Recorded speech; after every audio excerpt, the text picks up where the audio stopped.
Et voilà, c'est parti, nous sommes en direct. Eh bien, bonsoir à toutes et à tous. Bienvenue pour cette nouvelle soirée. Ce soir, j'ai le plaisir d'accueillir Muriel Jarousseau. Coucou Muriel. Coucou Cédric, bonsoir à tous. On espère que vous allez bien. Alors, dites-nous déjà si vous nous voyez, si vous nous entendez bien, et puis on va pouvoir démarrer cette soirée. Notez-nous tout ça dans le chat. Ce soir, on est là pour parler, eh bien, des blessures non guéries de notre enfant intérieur et comment elles impactent encore notre vie d'adulte. Donc, un vaste sujet très sérieux, l'enfant intérieur, sur lequel on va parler avec Muriel. Donc, on espère, eh bien, tous vous recevoir. Installez-vous confortablement, prenez de quoi noter. Et puis, en fin de conférence, eh bien, on fera des petits tirages flash sur l'enfant intérieur et puis on répondra aussi à vos questions. Donc, en tout cas, vous nous dites plein de bonsoir dans le chat. Donc, ça devrait aller. On nous dit c'est parfait. Merci Claire pour le retour. Donc, on va pouvoir y aller. Donc, Muriel, avant de démarrer, de rentrer dans le vif du sujet tout de suite, est-ce que tu peux nous dire en quelques mots, eh bien, qui tu es, d'où tu viens et un petit peu, bah voilà, qu'est-ce qui t'a amené ce soir à venir nous présenter ce sujet de l'enfant intérieur, s'il te plaît. Et je peux. Bah, écoutez, moi je suis thérapeute et je suis tarologue. Je travaille beaucoup avec le tarot de Marseille pour justement comprendre d'où viennent nos blocages, d'où viennent un peu les choses qui se répètent dans nos vies et qui nous empêchent d'avancer. Et il se trouve que dans mon parcours personnel, en travaillant sur moi, vraiment sur moi, il se trouve que j'ai été beaucoup confrontée à la petite Muriel et à l'enfant intérieur. Et c'est un sujet finalement qui m'a beaucoup parlé, qui m'a beaucoup touchée et sur lequel finalement j'ai beaucoup travaillé.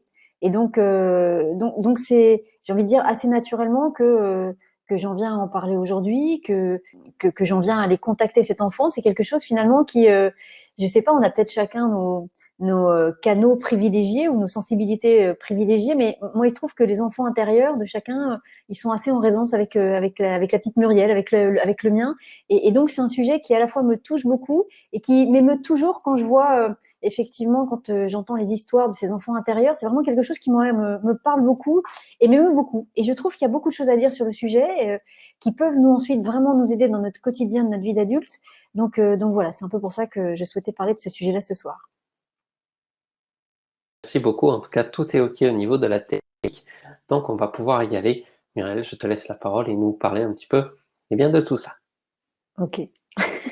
Alors, donc, c'est ce que tu disais tout à l'heure. À la fin à la fin de la conférence, on fera des petits tirages de tarot vraiment rapides pour voilà avoir un message de votre enfant intérieur avec le tarot.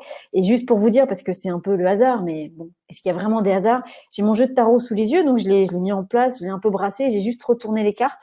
Et la première carte qui est sur le dessus du paquet, c'est le battleur. Donc, s'il y a bien une carte qui symbolise l'enfant dans le jeu de tarot, c'est bien cette carte-là. Donc, j'ai envie de dire, on est bien. Je pense on est bien, on est bien connectés. Je pense que tous nos enfants intérieurs, ils sont là avec nous ce soir et peut-être qu'ils vont nous dire des choses. Peut-être qu'ils vont entrer en résonance. Peut-être qu'ils vont entrer en résonance avec ce que je vais vous raconter, hein, qui vient essentiellement de mon expérience. Mais voilà, je pense qu'on est bien. Alors, on va y aller. Donc, le sujet, c'est effectivement comment les blessures de cet enfant, les blessures non guéries, nous impactent encore dans notre vie d'adulte. Euh, Comment c'est possible que finalement, ce que cet enfant a vécu et qui n'est pas encore guéri, fait que dans notre vie d'adulte d'aujourd'hui, ben, ça peut provoquer des blocages, ça peut provoquer des situations qui vont se répéter, ça peut provoquer des choses qu'on n'arrivera pas à faire arriver dans nos vies en pensant que ça vient de nous, en pensant que c'est nous l'adulte qui ne faisons pas ce qui doit être fait pour que ça nous arrive, alors qu'en fait, en vérité, c'est autre chose en nous qui vient bloquer un peu l'histoire, qui vient bloquer un petit peu la machine. Ben, la première raison, qui est la raison, j'ai envie de dire quelque part la plus évidente, mais parfois ça paraît une évidence quand on est connecté à ça, quand on a connecté à cet enfant, mais parfois quand c'est un thème nouveau ou quand c'est un sujet nouveau, on n'est pas forcément conscient de ça. Ben, on n'est pas forcément conscient qu'en fait cet enfant intérieur, donc qui est l'enfant, le petit garçon, la petite fille qu'on a tous été, qu'on est peut-être encore un peu aujourd'hui, hein, n'est-ce pas Cédric? Mais voilà, cet enfant intérieur, c'est ce petit garçon ou cette petite fille qu'on a tous été, et cet enfant intérieur, il vit en nous, il est quelque part en nous, d'un point de vue subtil et énergétique. Mais sa présence est vraiment là. Il existe vraiment en nous. On pourrait presque dire qu'il a une matérialité subtile, cet enfant. Mais il est bien présent en nous. Moi, j'aime bien cet exemple des poupées russes, où vous avez la poupée russe qui est la poupée adulte. Regardez, J'ai une belle poupée russe. Donc, la poupée russe, c'est l'adulte qu'on est aujourd'hui. Et quand vous ouvrez cette poupée russe, on pense que voilà, cette poupée russe, c'est ce qui fait qu'on est ce qu'on est aujourd'hui et qu'il n'y a rien d'autre derrière. Sauf que quand on soulève la poupée russe, hop, il y en a une autre. Et puis, il y en a d'autres. Il y en a plein d'autres. Jusqu'à, hop, jusqu'à celle qui nous intéresse. Hop, vous voyez, il y en a plein. Il y en a 2, 3, 4, 5, 6. Hop, jusqu'à la toute petite qui va être à l'intérieur. Et cette petite poupée russe, cette toute petite poupée russe, voilà, c'est l'enfant qu'on a été. Mais cet enfant qu'on a été, là, on l'a pris, on l'a mis en dehors de cette poupée russe pour pouvoir le voir et lui parler. Mais la vérité, c'est qu'il est à l'intérieur de cette poupée russe. Il est à l'intérieur de ce qui nous compose. Donc, ça veut dire que tout ce qui l'affecte, lui, va nous affecter, nous, parce que il est à l'intérieur de nous. Simplement, vous voyez, la taille des deux poupées est complètement différente. Voilà, pour que ce qui lui est arrivé à lui petit remonte jusqu'à nous et qu'on ait conscience de ce lien, eh bien, il va falloir que il traverse toutes les couches entre cette taille-là et cette taille-là. Donc, ça va être un peu compliqué pour lui. Mais voilà, ce qui fait que ça impacte encore notre vie d'adulte d'aujourd'hui, c'est qu'au niveau subtil, cet enfant, il est là. Il a une vraie présence. Il a une vraie matérialité énergétique et subtile. Et en fait, c'est comme si il vivait quelque part en nous. Et c'est comme si cet enfant, il avait une sorte à la fois de super pouvoir, mais surtout un moyen d'expression. C'est comme s'il pouvait envoyer de lui, de son corps, de son cœur, comme un espèce de gros faisceau lumineux, qui pourrait être un peu un faisceau un peu à la manière de la Reine des Neiges, qui envoie comme ça, qui fait sortir la glace de ses mains. Ça pourrait être un peu quelque chose comme ça qui va sortir de lui pour arriver jusqu'à nous l'adulte. C'est-à-dire que sur les sujets douloureux, bien sûr, là, on va parler que des choses douloureuses. Les choses heureuses, c'est super, ça lui a permis de se construire et ça nous permet, nous aussi, de nous construire. Là, ce qui nous intéresse, c'est les sujets sur lesquels il a eu mal. Et ben, sur ces sujets sur lesquels il a eu mal, il est quelque part en nous et donc, il nous envoie cette espèce de faisceau, ce faisceau lumineux, un peu comme de la glace, on pourrait dire ça, qui va venir s'agripper à nous et qui va faire que, sur certains sujets, sur ces sujets douloureux, eh bien, cet enfant intérieur, avec ce faisceau de glace, il va faire en sorte de nous retenir en arrière. Il va faire en sorte de nous empêcher d'avancer sur ce domaine-là. Comme s'il voulait nous garder avec lui. Comme s'il voulait nous prévenir qu'il ne faut surtout pas aller dans cette direction. Et quand il fait ça, en fait, et c'est vraiment lui qui le fait, c'est pas l'adulte qui freine des cas de fer sur un sujet. C'est vraiment l'enfant qui nous envoie cette pulsion, cette énergie pour nous dire non, non, non, non, non, je veux surtout pas que tu ailles dans ce domaine-là, je veux surtout pas que tu ailles voir cette thématique-là. Parce que moi, cette thématique, elle me plaît pas, je l'ai mal vécue, donc je veux pas que tu y ailles. Et il fait ça, à mon sens, il y a deux raisons principales. La première, c'est que c'est la seule façon qu'il a de nous montrer qu'il y a quelque chose qui va pas chez lui. C'est-à-dire cette espèce on va appeler ça ce faisceau de glace, vraiment pour nous retenir et nous empêcher d'avancer. C'est vraiment la seule chose qu'il a trouvée pour nous dire, pour attirer notre attention, en espérant qu'on va le voir, pour attirer notre attention et nous dire, là, il y a quelque chose qui va pas, là, moi, j'ai mal. Et j'aimerais bien que peut-être, déjà, tu prennes conscience que moi, j'ai mal et qu'ensuite, peut-être, tu viennes m'aider. Donc, il va déployer ça pour d'abord attirer notre attention. Et c'est pas forcément simple pour lui de faire ça parce que il va le faire de manière à la fois consciente et inconsciente. S'il est conscient qu'on est une seule et même personne, il va le faire en conscience. Ou si, par exemple, il a conscience que vous avez déjà travaillé avec lui et que donc il a conscience de cette connexion entre vous et lui, il va le faire de manière consciente. Mais bien souvent, cet enfant intérieur, il n'a pas forcément la conscience claire et précise et nette de qui vous êtes vraiment. Il sait que vous êtes liés, qu'il y a une forme de lien, il sait que ça doit passer par vous, et il sait que c'est vous qui doit les retenir, mais parfois, il ne sait pas qui vous êtes. Donc, parfois, même quand vous allez venir pour essayer de l'aider, on en parlera tout à l'heure, il peut être un peu déstabilisé parce que il se dit, mais qui es-tu qui es-tu et qu'est-ce que tu me veux? Mais en même temps, il sent bien quelque part, de manière intuitive ou de manière inconsciente, que de toute façon, son salut dans cette histoire ne peut passer que par cette personne qui est là. Donc, à la fois, il y a vraiment un désir d'attirer votre attention, que ce soit fait de manière vraiment consciente. Et ça, c'est vraiment, je pense, quand vous avez l'habitude de travailler avec ce petit garçon ou cette petite fille, et que dès qu'il y a quelque chose qui va pas, vous allez le connecter pour être sûr que, pour savoir si ça vient de lui ou pas. Donc, je pense que quand il a bien compris comment ça fonctionnait, je pense que dès qu'il a un petit souci, bam, hop, il active le lien entre vous et lui pour que vous veniez le voir et pour que vous veniez l'aider. Mais bien souvent, c'est complètement inconscient. Et quand on se reconnecte à cet enfant, bien souvent, il y a une première étape qui est l'étape de lui faire comprendre que lui et vous, vous êtes une seule et même personne. On en reparlera tout à l'heure. Mais en tout cas, dans un premier temps, c'est ce moyen qu'il a trouvé, effectivement, d'attirer votre attention. Et puis, à mon sens, la deuxième vraie raison, c'est une raison de protection. C'est-à-dire que sur le sujet concerné, quel que soit le sujet, quelle que soit la gravité du sujet, que ce soit une vraie gravité réelle de quelque chose de vraiment douloureux qui lui est arrivé, ou que ce soit quelque chose qui n'a pas été grave dans les faits, mais que lui a interprété comme douloureux, dans les deux cas, de toute façon, lui, il a besoin de protection, il a besoin de se protéger de ce qui s'est passé pour pouvoir continuer à avancer dans sa vie d'enfant. Donc, quand il était petit, quand ça lui est arrivé, il a eu besoin de mettre en place des protections pour pouvoir continuer à vivre et à se développer et à grandir pour que vous et moi, on puisse être là aujourd'hui. Sinon, très certainement que s'il n'avait pas trouvé des stratagèmes de survie, peut-être qu'il n'aurait pas réussi à continuer à vivre sa petite vie. Et donc, du coup, ce moyen aussi d'attirer votre attention, c'est, enfin, ce moyen quand il vient nous empêcher de faire certaines choses dans nos vies, c'est aussi pour à la fois lui se protéger et nous protéger. Tout va dépendre de la conscience qu'il a. C'est-à-dire, dans un premier temps, c'est se protéger lui.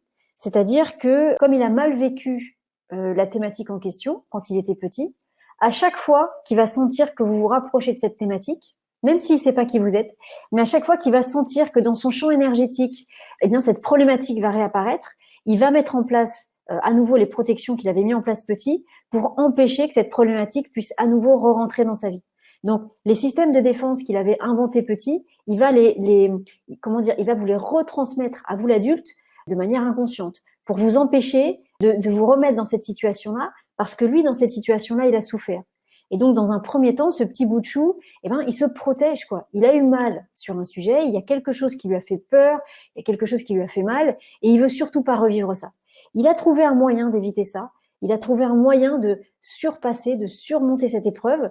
Et donc, du coup, tant qu'on vient pas lui expliquer le pourquoi de cette épreuve, tant qu'on vient pas guérir ça, à chaque fois que vous allez vous rapprocher de cette thématique-là et qu'il s'en rend compte, eh ben, du coup, il va, pour se protéger lui dans un premier temps, il va faire en sorte de vous empêcher d'aller trop en avant dans cette problématique-là. Et d'une manière générale, on va dire, il va faire en sorte que vous reviviez la même chose que lui pour éviter d'aller plus loin dans la problématique. Donc, dans un premier temps, c'est pour se protéger lui. Et après, s'il a conscience de votre lien à tous les deux, ça peut aller plus loin et cet enfant, il peut avoir une vraie conscience de qui vous êtes, vous l'adulte, et dans ce besoin aussi de protection, il peut vous inclure dedans. C'est-à-dire que d'une certaine manière, s'il a bien compris que lui et vous étiez une seule et même personne, eh ben, il va vous empêcher de revivre certaines situations parce que lui se dit, moi, tu sais, j'ai souffert dans cette situation-là. Quand ça m'est arrivé, je l'ai très mal vécu. Et moi, je veux pas que, d'abord, c'est vrai que je veux pas le revivre, ok. Mais toi, qui es moi adulte, ben, je veux pas que tu vives ça. Je veux pas que tu aies mal. Donc, je vais toi aussi t'empêcher de vivre ça parce que sinon, je sais que tu vas avoir mal. Sauf que bien sûr, quand l'enfant dit ça, il dit ça avec sa conscience d'enfant et donc il ne peut pas imaginer que l'adulte peut dépasser une problématique, comme il ne peut pas imaginer qu'il peut être libéré, lui, de sa problématique.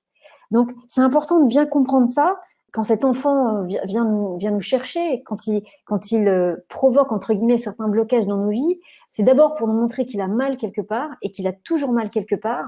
Et parfois, ça peut être étonnant parce que parfois, on peut penser que telle problématique qu'on a vécue petit est réglée. Eh ben non. Si cet enfant continue à nous envoyer des gros signaux là-dessus, ça veut dire qu'il y a un travail qui doit continuer d'être fait. Peut-être qu'il faut rentrer plus, qu'il faut peut-être aller au plus profond dans cette problématique. Peut-être qu'il faut rentrer dans des subtilités vraiment liées à l'enfant et à la manière dont il a interprété la situation. Mais en tout cas, il faut continuer à rentrer là-dedans. Et puis après, une fois de plus, il y a ce besoin de protection. Il fait pas ça pour nous embêter. Il fait ça vraiment pour d'abord lui se protéger et peut-être nous aussi nous protéger s'il a conscience qu'on est un seul et même être et que du coup, il a de l'amour pour nous et il veut pas que ça nous arrive à nous. Donc, c'est pour ça que cet enfant, il provoque ces situations, mais il faut bien comprendre que ça n'est pas nous l'adulte qui les créons. Et bien souvent, c'est compliqué de faire la différence entre de bien comprendre qu'il y a des situations de blocage dans nos vies d'adultes qui viennent de nous l'adulte. Très bien, on a des choses à travailler, c'est OK. Mais il y a pas mal de choses qui viennent de l'enfance. Et donc, à un moment donné, quand on est dans ces situations-là et que les choses n'avancent pas, c'est bien de faire ce travail pour aller savoir si c'est vraiment l'adulte qui est pas en place aujourd'hui ou si c'est le petit garçon ou la petite fille qui est en train de tirer un petit peu ce faisceau de glace à lui pour éviter que l'adulte reparte vers des souffrances que l'enfant pense de manière certaine qu'on ne peut pas éviter. Donc pour l'enfant, il a appris ça, il a vécu ça de cette manière-là, et pour lui, on peut pas faire autrement. C'est pas possible. On va forcément dans le mur. Si on dit à quelqu'un qu'on l'aime, on va forcément être rejeté, ou on va forcément être abandonné. Il ne peut pas imaginer qu'il y a une autre solution à ça. Il faut bien penser quand même que cet enfant, c'est un enfant. Donc c'est pas un adulte. Il n'a pas toute l'expérience que nous on a acquis avec les années. Il n'a pas toute l'expérience de ce qu'on a vécu, des situations auxquelles on a été confronté, et il n'a pas notre mental, il n'a pas notre capacité d'analyse et notre capacité à comprendre un petit peu les tenants et les aboutissants de plein de situations très compliquées. L'enfant, il est brut de décoffrage, donc lui, il peut pas imaginer autre chose que ce qu'il a vécu. Il peut pas imaginer que autre chose est possible tant que quelqu'un vient pas le lui dire. C'est un peu ça la difficulté. Donc, le travail quand on fait ça, c'est de bien comprendre que y a certaines choses qui vont appartenir à l'enfant et d'autres à l'adulte. Et quand ça appartient à l'enfant, ça nous appartient à nous parce que cet enfant fait partie de nous. C'est cette petite poupée russe qui fait partie de notre grande poupée russe, mais c'est pas nous. À la fois c'est nous, mais c'est pas nous. Vous voyez, mais c'est important de comprendre ça. Et la problématique qu'on rencontre, c'est que ce qu'il faut réussir à déterminer dans ces moments-là, en fait, c'est qu'est-ce que cet enfant a ressenti quand il a vécu ce qu'il a vécu. La problématique, c'est pas forcément l'acte en lui-même, ou c'est pas forcément l'événement en lui-même, c'est comment cet enfant a interprété cet événement et comment il a ressenti cet événement. On parle d'enfants, alors moi je parle vraiment d'enfants qui sont vraiment jeunes, 5, 6, 7, 8 ans, pas plus. C'est-à-dire des enfants qui sont encore, le mental n'est pas encore développé, il n'y a pas encore de jugement, il n'y a pas encore ce côté un peu manipulateur, où on a compris que si parfois on ment, on peut recevoir des choses. Vous voyez, il y a cette innocence de l'enfant qui est là. Donc voilà, l'enfant, il n'imagine pas qu'on puisse lui faire du mal, il n'imagine pas que le mal existe, et juste il vit les choses pleinement avec ses émotions. Et donc du coup, il fera pas la différence entre le bien et le mal en soi. Ce qui va lui permettre de faire la différence, c'est ce qu'il ressent à l'intérieur de lui. C'est vraiment ça la clé de cet enfant. Et donc toute la problématique et toute la subtilité quand on travaille avec ses enfants intérieurs, c'est de comprendre à quel moment effectivement il y a eu un bug, et surtout de comprendre qu'est-ce qui a provoqué ce bug, c'est-à-dire qu'est-ce que l'enfant a intégré, qu'est-ce que l'enfant a compris, qu'est-ce que lui a reçu comme information. Et le problème, c'est que les informations qu'il reçoit, elles ne vont pas passer par son mental, puisqu'il n'y a pas de mental. Et plus l'enfant est petit, moins il y a de mental. Donc ces informations-là ne vont pas passer par le mental. Les informations qu'il va recevoir, elles vont passer uniquement par son émotionnel. Donc uniquement par le cœur ou le corps, ce que va ressentir le corps ou le cœur, mais ça ne passera pas par la tête, ça ne passera pas par le mental, ça ne sera pas analysé. Ça va être un ressenti à vif de ce qui vient. Alors, quand c'est quelque chose de chouette, on a gagné et c'est super, et c'est top, et tout le monde est heureux. Et puis quand c'est quelque chose de douloureux, ou que lui interprète comme douloureux, ça va laisser une trace. Et s'il y a personne derrière pour venir lui expliquer que ce qu'il a interprété comme douloureux ne l'est pas forcément, eh bien cet enfant, il va cristalliser quelque chose autour de cette douleur qu'il a ressentie. Et si c'est quelque chose qui est répété souvent, si c'est une situation qu'il vit souvent, ou si c'est quelque chose qu'on lui dit souvent, eh bien, ça va finir par vraiment se cristalliser d'une manière forte et d'une manière vraiment solide, qui va créer effectivement une grosse blessure, un blocage, et qui va générer après des blocages chez nous en tant qu'adultes, parce que c'est un peu comme un caillot que cet enfant ne réussira pas à évacuer. C'est comme un caillot effectivement dans le corps. Si le caillot est tout petit, le corps va pouvoir l'évacuer naturellement. Quand il est trop gros, à un moment donné, il va falloir une opération parce que le corps ne sera plus à même de réussir à le dégager et à l'évacuer. Et bien chez cet enfant, c'est pareil.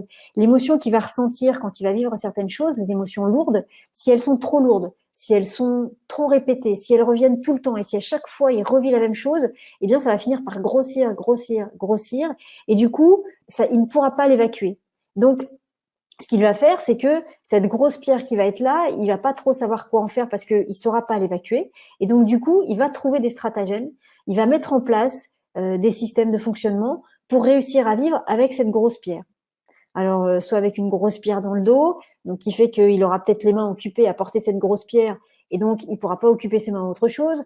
Peut-être en essayant de mettre des fougères ou des feuilles ou des branches d'arbres sur cette grosse pierre pour qu'elle soit cachée et que personne la voie. peut-être en essayant de la pousser avec ses mains, peu importe ce qu'il va trouver, mais il va trouver quelque chose pour réussir à continuer à exister et à vivre malgré l'existence de cette pierre.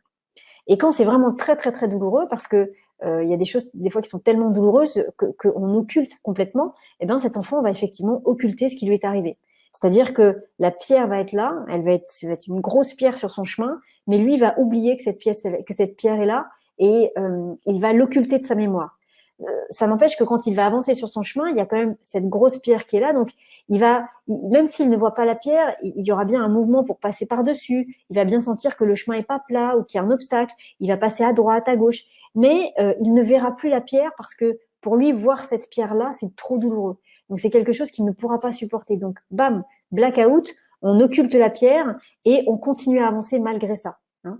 Mais sauf que la pierre, elle est toujours là. Et donc comme elle est toujours là, énergétiquement parlant, au niveau subtil, au niveau vibratoire, cette pierre, elle va rester sur le chemin de cet enfant. Et tant qu'elle est sur le chemin de cet enfant, eh bien, elle est sur le chemin de l'adulte que cet enfant va devenir. Tant que cette pierre n'a pas été enlevée du chemin de cet enfant-là, on va la retrouver sur le chemin de l'adulte. Et c'est vraiment, à la fois c'est magique quand on se connecte à ces enfants et quand on voit un petit peu ce qui s'est passé dans leur tête. À la fois c'est magique parce que parfois il y a des choses auxquelles on peut pas penser nous adultes, des choses qu'on n'imaginerait pas. Et à la fois c'est à la fois aussi très, c'est ce que je vous disais un petit peu en début de conférence, mais il y a un côté très émouvant parce que c'est tellement, c'est tellement brut de décoffrage.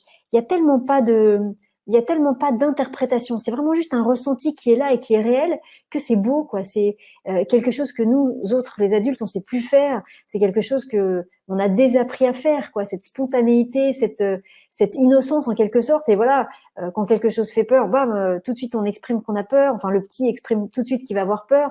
Et quand il est heureux, tout de suite il est heureux. Alors que nous, des fois, on n'ose pas sourire, on n'ose pas montrer qu'on a peur, on se fige. Et l'enfant, lui, il laisse tout passer comme ça. Il laisse tout passer. Il n'y a aucun filtre chez l'enfant. C'est à la fois ça qui est magique et à la fois ça qui est aussi dangereux parce que si on n'a pas conscience de ça, eh bien, on peut avoir avec nos enfants des comportements qui sont pas forcément malveillants du tout, hein, mais on pense pas à mal. On va répéter la même phrase tous les jours, mais on va dire tous les jours qu'on est très fatigué et que à chaque fois qu'on s'occupe de nos enfants, bah, on le fait, mais en disant une phrase du genre oh, je suis tellement fatiguée, je préférerais tellement aller prendre un bain plutôt que de m'occuper de toi là tout de suite maintenant.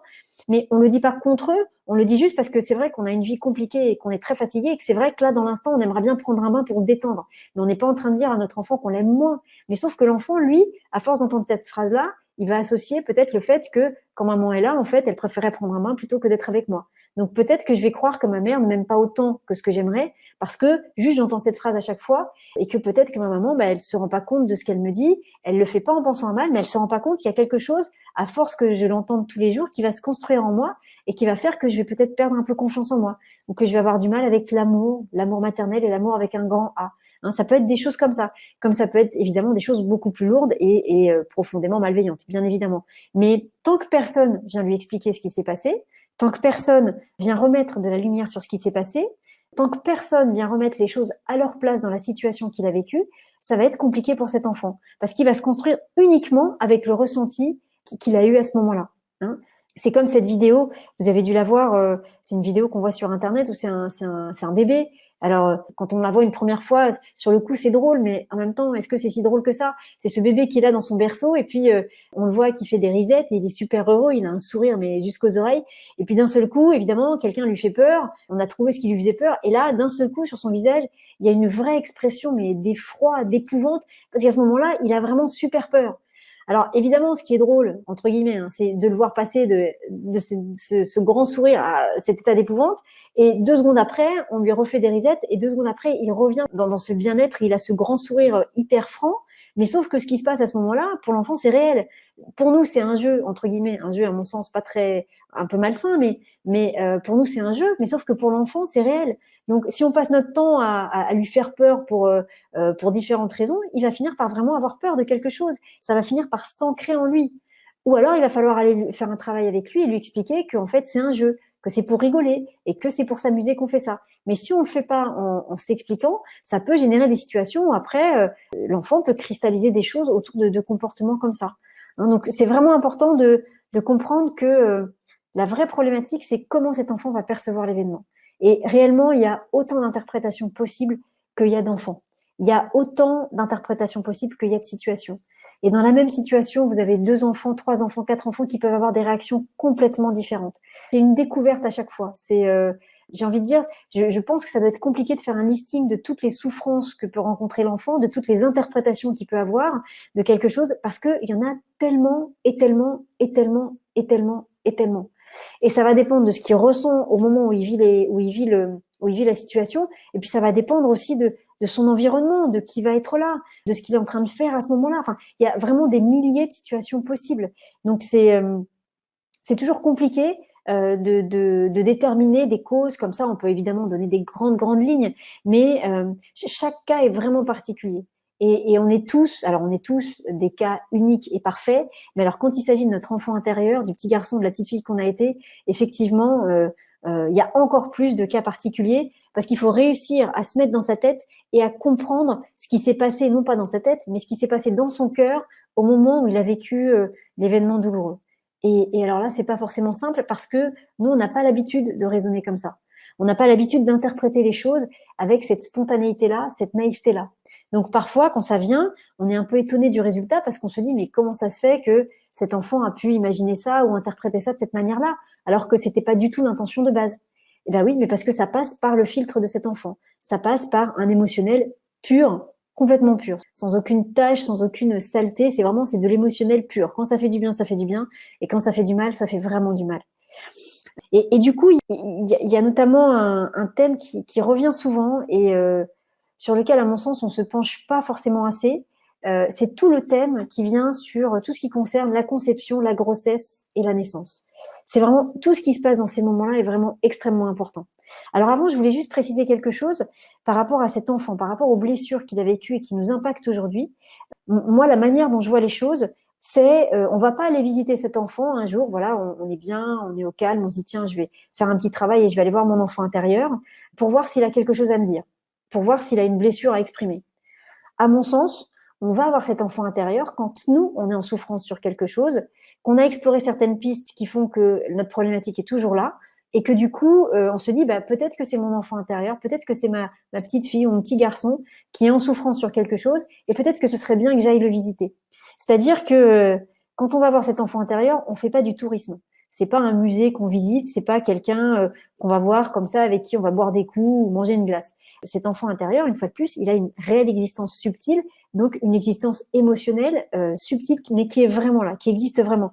Donc quand on va le voir, n'allons pas le voir juste pour lui demander s'il va bien ou s'il va pas bien. Allons le voir parce que chez nous, il y a quelque chose qui va pas bien et que peut-être on se dit que c'est notre enfant intérieur qui est en souffrance. Et à partir de là, ça va permettre une vraie rencontre et une vraie connexion. Hein. Il faut qu'il y ait un vrai besoin, il faut qu'il y ait une vraie demande. C'est pas du tourisme d'aller voir cet enfant. Hein. Sur les sujets douloureux, j'entends. Hein. C'est pas une forme de voyeurisme. C'est voilà, on sent qu'il y a quelque chose qui va pas bien et on se dit c'est peut-être notre enfant intérieur qui va pas bien. Donc je vais aller lui demander. Je vais aller voir si ce petit bout de chou, il n'aurait pas un peu besoin de mon aide sur quelque chose ou s'il n'aurait pas quelque chose à me montrer que j'ai pas encore vu, que j'ai peut-être pas encore décelé jusqu'à aujourd'hui, ou que j'ai peut-être pas compris comme lui l'a compris. Et auquel cas, si jamais c'est bien la situation, si c'est bien le cas, ben dans ces cas-là, je vais aller l'aider à aller nettoyer tout ça. Hein, je vais d'abord l'écouter, je vais d'abord me reconnecter à lui, et puis ensuite je vais l'aider à nettoyer tout ça. Hein. Donc ça me paraît important de préciser ça. Et ensuite, oui, il y a ces moments de conception, grossesse et naissance sont des moments hyper importants dans la vie de l'enfant et dans notre vie d'adulte après, parce que voilà, tout ce qui touche à la naissance, il y a tellement de choses derrière ça et tellement de choses importantes, voilà, que j'avais envie de vous en parler un tout petit peu, mais c'est vraiment des thématiques sur lesquelles c'est intéressant de s'y pencher parfois. Pareil, quand on sent que sur une problématique qu'on a, que voilà, on est allé explorer certaines choses, mais il n'y a rien qui résonne vraiment, bah peut-être allons voir ce qui s'est passé dans le ventre de la maman. Peut-être allons voir ce qui s'est passé au moment de la naissance. Peut-être allons voir la conception aussi. Hein, et allons voir tout ce qu'il y a autour de ça, parce que il y a tellement de choses qui se passent dans ces moments-là, tellement de choses qui peuvent se cristalliser. Et alors là, pour le coup, on est vraiment sur le bébé dans le ventre de la maman, alors qu'il est quelques secondes ou qu'il est 9 mois, c'est pareil, la conscience est la même. Mais comment ce bébé qui est là et qui est dans le ventre de la maman va interpréter les choses, ça c'est aussi quelque chose d'assez magique parce que ça donne des situations extrêmement diverses, extrêmement variées et que là pour le coup avec notre mental d'adulte, on peut absolument pas prévoir. Mais ce qui est important, c'est que dans cette notion de naissance, en fait, quand je dis que c'est un passage vraiment très important, cette naissance en fait, elle est presque double. C'est-à-dire que, voilà, on va dire qu'on était une petite âme là-haut, dans les mondes de lumière, avec notre famille d'âmes, et puis on était heureux, on faisait ce qu'on avait à faire dans tous ces mondes de lumière. Et puis on s'est dit à un moment donné, tiens, ce serait peut-être pas mal que je revienne sur Terre, que je me réincarne, parce que peut-être que j'ai encore d'autres choses à apprendre, d'autres expériences à vivre, d'autres personnes aussi avec lesquelles peut-être il faut que je me confronte, peut-être pour réparer des blessures dans des vies passées, ou pour une expérience, pour que mon âme grandisse. Et donc du coup, quand on est là-haut dans ces jolis mondes de lumière, on va choisir de revenir sur Terre et on va choisir de s'incarner. Et on va choisir tout notre cadre d'incarnation. Donc, on va choisir notre famille, on va choisir la lignée dans laquelle on va s'inscrire et on va choisir effectivement, on va dire, notre chemin de vie et ce qui va nous arriver sur ce chemin de vie. Sauf que ce qui va se passer, c'est qu'effectivement, quand on va naître au monde ici, on va l'oublier. Sinon, c'est trop facile. Sinon, où serait l'expérience, où serait le grandissement dans tout ça?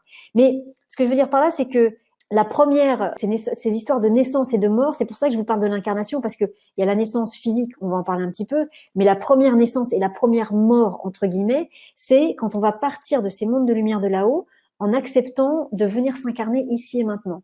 Et c'est une forme de mort en quelque sorte. Alors évidemment, on ne meurt pas, mais c'est une forme de mort quand on refuse notre incarnation ou quand on n'est pas d'accord avec notre incarnation.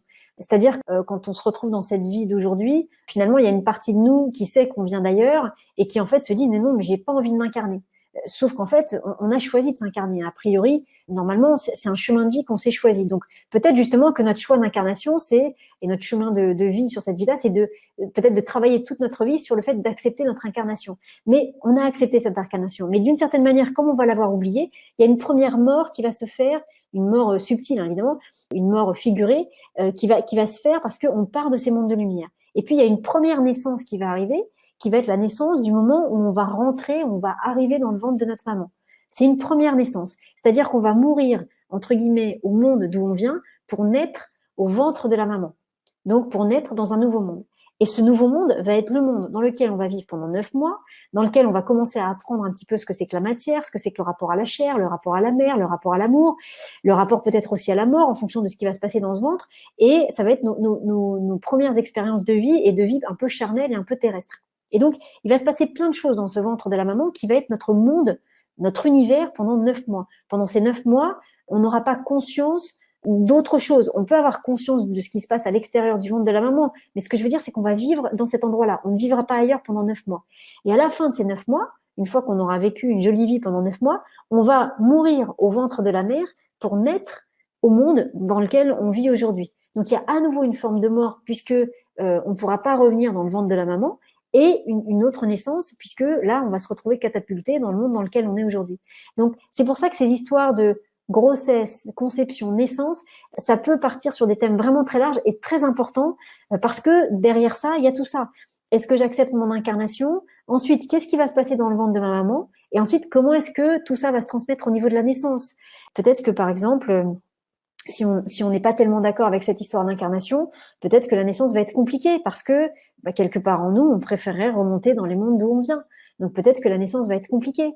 Peut-être aussi que s'il se passe des choses douloureuses dans le ventre de la maman, c'est pareil, peut-être qu'on n'aura pas envie de sortir, mais pour plein de raisons différentes. C'est-à-dire que on peut avoir senti, par exemple, que l'environnement dans lequel on va naître est peut-être pas un environnement joli.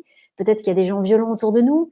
Peut-être qu'on est dans un contexte social et géographique qui fait que, je sais pas, le pays est en guerre. Peut-être qu'on va naître en étant une fille et qu'on sait que dans ces pays-là, peut-être dans ce pays où on va naître, les filles et les femmes ne sont pas mises à l'honneur. Il peut y avoir plein de raisons qui font que déjà, sur ce qu'on pressent de l'extérieur, on n'a pas envie de sortir. Et donc, du coup, ça peut donner une naissance compliquée. Et puis, il peut se passer tellement de choses dans le ventre de cette maman. Il peut y avoir des histoires avec un frère ou une sœur, un jumeau qui serait peut-être pas allé à terme. Et donc, comment est-ce qu'on aura interprété, comment est-ce qu'on aura vécu, comment est-ce que cet enfant aura vécu la perte de son jumeau? Comment est-ce qu'il l'aura intégré? Est-ce que c'est OK ou est-ce que c'est pas OK? Il y a des fois c'est OK, il y a des fois c'est pas OK du tout.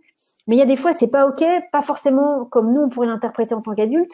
C'est pas OK dans le sens qu'est-ce que l'enfant aura interprété à ce moment-là? Par exemple, l'enfant, par exemple, d'un seul coup, le jumeau dans le ventre de la maman ne va pas à terme, et puis l'autre enfant sort, et quand il sort, il se retourne, il voit que son frère ou sa sœur vient pas, et il peut juste intégrer que, par exemple, qu'il ne vaut pas la peine que son frère vienne avec lui. Il peut y avoir une notion de dévalorisation qui peut venir avec ça. Il peut y avoir évidemment un sentiment d'abandon, il peut y avoir la tristesse que de la mort de cet enfant. Il peut y avoir mais plein d'interprétations complètement différentes qui viennent de ce qui se passe dans le ventre de cette maman. Il peut y avoir des présences aussi, c'est-à-dire il peut y avoir des présences de bébés, de fausses couches qui n'ont pas été nettoyées au niveau subtil. Le petit bébé, quand il va arriver dans le ventre de maman, s'il y a des fausses couches qui sont encore là et qui n'ont pas été nettoyées, l'enfant, il va sentir la présence. Il va la sentir d'une manière ou d'une autre. Après, toute la problématique, c'est comment il va l'interpréter. S'il l'interprète correctement, si ça lui fait pas peur, si finalement ça l'amuse et si ça lui plaît, tout va bien, on a gagné, il y aura pas de traumatisme. Maintenant, s'il l'interprète différemment et que suite à ça, il y a un manque ou il y a quelque chose qui va le pénaliser, qui va le faire souffrir, et ben là, du coup, on peut commencer à construire, peut commencer à apparaître effectivement une blessure qui va se cristalliser et qui va perdurer jusqu'à l'âge adulte. Hein. Il peut y avoir aussi des pollutions dans le ventre de la maman. Enfin, il peut y avoir vraiment beaucoup de choses. Et on est déjà sur notre enfant intérieur. Hein. C'est un bébé, c'est un fœtus, mais alors il se passe plein de choses, plein de choses au niveau émotionnel dans sa petite tête. Donc c'est pour ça que ce moment de la naissance, de la conception, voilà, sont toujours des moments extrêmement importants. Et peut-être par rapport à certaines problématiques que vous avez, si vous n'êtes pas allé revisiter ça et que votre problématique se libère toujours pas, posez-vous la question. Est-ce qu'il y aurait peut-être pas quelque chose à aller voir par rapport à cette naissance ou par rapport à ce qui s'est passé quand vous étiez dans le ventre de votre maman, hein? Est-ce que c'est pas là finalement que ça s'est joué? Parce que la naissance, c'est aussi comment on démarre les choses et comment on finit les choses. Donc, par exemple, si vous avez du mal à démarrer un nouveau projet, peut-être, hein, c'est une possibilité. C'est évidemment pas forcément la seule raison, mais peut-être que votre naissance a été compliquée parce que vous vouliez pas sortir du ventre de la maman. Donc voilà, naître au monde, c'est littéralement arriver sur un nouveau continent. Et qu'est-ce qu'on fait une fois qu'on est sur ce continent-là? Est-ce qu'on va construire des choses ou est-ce que quand on met le pied sur ce continent-là, on se dit oulala, ça me plaît pas, je vais rester juste au bord de ce continent-là et je vais pas en faire plus pour l'instant parce que ça me fait peur tout ça. Vous voyez, tout ce qui est lié à ces problématiques dans le ventre de la maman, c'est vraiment, d'une manière générale, on pourrait résumer ça à ça, c'est quel est mon rapport au fait de naître à quelque chose, quel est mon rapport au fait de commencer quelque chose, quoi que ce soit du travail, que ce soit les rapports avec la famille, que ce soit des rapports amoureux, quel est mon rapport à ça, au fait de commencer les choses, et quel est mon rapport au fait de finir les choses. Est-ce que j'ai du mal à finir les choses? Est-ce que j'ai du mal à finir une relation amoureuse et à en commencer une nouvelle? Si c'est le cas, peut-être qu'il s'est passé quelque chose dans ce moment de la grossesse et de la naissance qui pourrait expliquer qu'effectivement, j'ai du mal à me séparer de quelqu'un pour aller vers quelque chose d'inconnu, quelque chose de nouveau.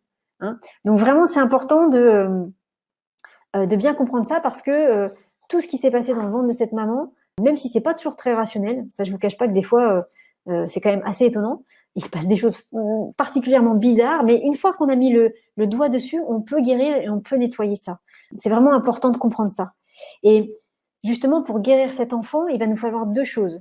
Il va nous falloir l'information, c'est-à-dire à quel endroit il a eu mal, à quel moment il a souffert, quel est l'événement qu'il a mal interprété, quelle est la scène qu'il a mal vécue et qu'il a tellement mal vécu que ça a cristallisé quelque chose de fort en lui. Donc, il faut qu'on puisse retrouver l'information, d'où ça vient, et il faut qu'on ait l'émotion qui va avec. C'est-à-dire, il faut qu'on soit capable de se connecter et de ressentir ce que lui a ressenti quand il a vécu la situation. Alors, forcément, ça va demander un tout petit peu de courage à l'adulte qu'on est, et alors encore plus évidemment au petit bout de chou avec lequel on va travailler, parce que quand vous allez faire ce travail, retrouver l'information, c'est une chose, ok, mais une information, elle peut être dénuée d'émotion, elle peut être plate, ça peut être juste un fait, ça peut être douloureux, mais sur lequel vous n'aurez pas d'émotion.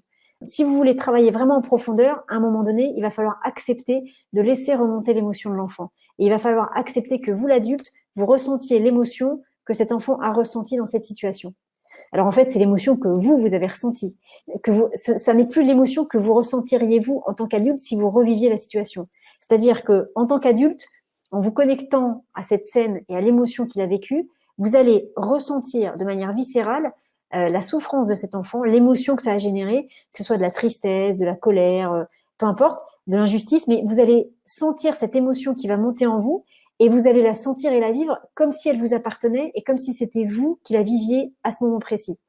Et toute la difficulté aussi pour vous, ça va être de bien comprendre qu'à ce moment-là, en fait, c'est pas vous qui ressentez cette tristesse, c'est pas vous qui êtes triste comme ça, c'est pas vous qui êtes triste de chagrin à vous ouvrir le ventre tellement ça fait mal. Non, c'est pas vous, c'est l'enfant qui est en train de souffrir de ça. C'est le petit garçon ou la petite fille qui est en train de laisser remonter toute cette émotion qu'il a ressentie à ce moment-là et toute cette émotion qu'il a cristallisée pendant toutes ces années. Et donc, forcément, ça peut être comme un geyser qui monte parce que cette émotion, elle a été contenue pendant un certain nombre d'années. Prenez l'âge que vous avez aujourd'hui, l'âge auquel cet enfant a souffert, et puis faites la différence. Ça veut dire que pendant toutes ces années, cette souffrance, elle était là et elle était contenue. Et certainement qu'elle a continué à grandir encore un peu. Vous savez qu'elle pulsait un petit peu comme quand on secoue une bouteille de coca.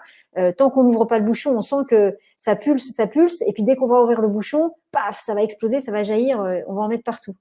Eh bien, c'est ça. Ça veut dire que quand vous allez travailler sur cet enfant et que vous allez reconnecter aux scènes qui l'ont rendu tristes, qui ont fait du mal, qui ont généré des blessures, qui vous poursuivent aujourd'hui, vous, en tant qu'adulte, ça veut dire que vous allez accepter de ressentir cette émotion-là. Et vous allez accepter de ressentir cette émotion-là en ayant la posture de l'adulte, c'est-à-dire en étant conscient que c'est pas votre émotion à vous.